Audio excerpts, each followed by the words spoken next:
ধর্ষকের কোনো ধর্ম নাই, সে হিন্দু মুসলিম নাকি বৌদ্ধ খ্রিস্টান না আলেম জালেম, এগুলো ধর্ম দেখার সময় নাই।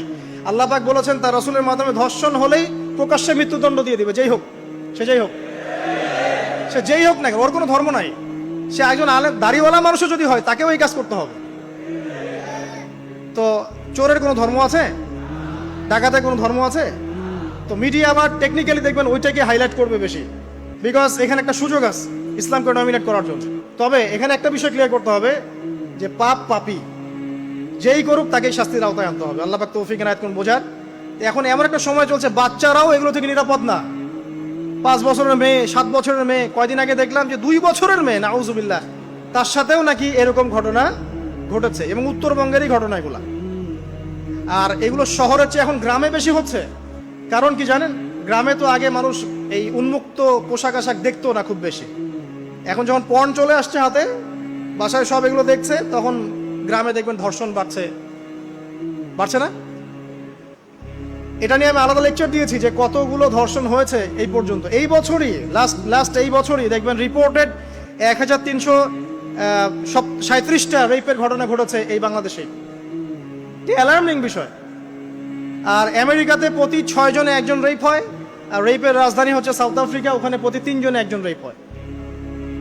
তো এগুলো কিভাবে হচ্ছে? Only because of pornography. এটা যদি এখনো বন্ধ করতে না পারা যায়, আগামী ভবিষ্যৎ খুব খারাপ হবে। যেখানে সেখানে মানুষ জেনা করবে, যাকে তাকে রেপ করবে, দেখে নিয়েন। বিকজ এটা ভিতর থেকে মানুষকে পশু বানিয়ে দিচ্ছে। আমরা জানি এর পিছনে একটা বড় ইন্ডাস্ট্রি কাজ করে, যারা সারা বিশ্বে প্রায় $98 বিলিয়ন ব্যবসা করে পর্ন দিয়ে।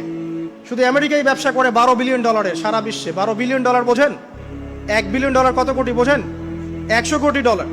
তো বিশাল একটা ইন্ডাস্ট্রি আছে, এর পিছনে টাকা কাজ করে, টাকা, অনলি টাকা। আর এখানে যা দেখানো হয় সবই ফেক, এগুলো কোনোটাই সত্য না। এটা শুধু একটা অভিনয়, আর কিচ্ছু না।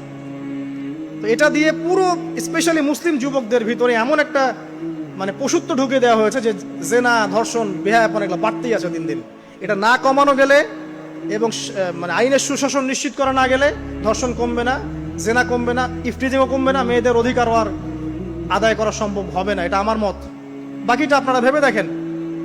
আপনারা অনেক বিজ্ঞ মানুষ আছেন, ভেবে দেখেন কি করলে এগুলো কমবে। যদি না ভাবি, আল্লাহ পাক কি করবেন জানেন? একটা হাদিস বলি খালি। জাইনাব বিনতে জাহাশ রাদিয়াল্লাহু আনহা তিনি বলছেন, ইয়া রাসূলুল্লাহ সাল্লাল্লাহু আলাইহি ওয়াসাল্লাম, আনুহলিকু ওয়া ফিনা সালিহুন, আমাদের মধ্যে সৎ লোক থাকা অবস্থাতেও কি আমরা ধ্বংস হয়ে যাব? আমাদের মধ্যে সৎ যে অনেক ব্যক্তি আছে তারা থাকলেও কি আমরা ধ্বংস হয়ে যাব? নবীজি বলছেন, নাম, হ্যাঁ তোমরা ধ্বংস হবে। ইযা কাসরাতিল খাবাস, যখন নোংরামি, অশ্লীলতা, বেহায়াপনা বাড়তে থাকবে, আলেম জালেম সব ধ্বংস হয়ে যাবে। তা আমরা আমাদের স্বার্থেই কথাগুলো বলবো, কারণ আমরা যদি এগুলোকে প্রতিহত করতে না পারি, তাহলে আমাদের বাড়িতেও এই ফিতনা ঢুকে আসবে না? আসবে। দেখে নিয়েন। আল্লাহ পাক বোঝার তৌফিক এনায়েত করুন। আমিন।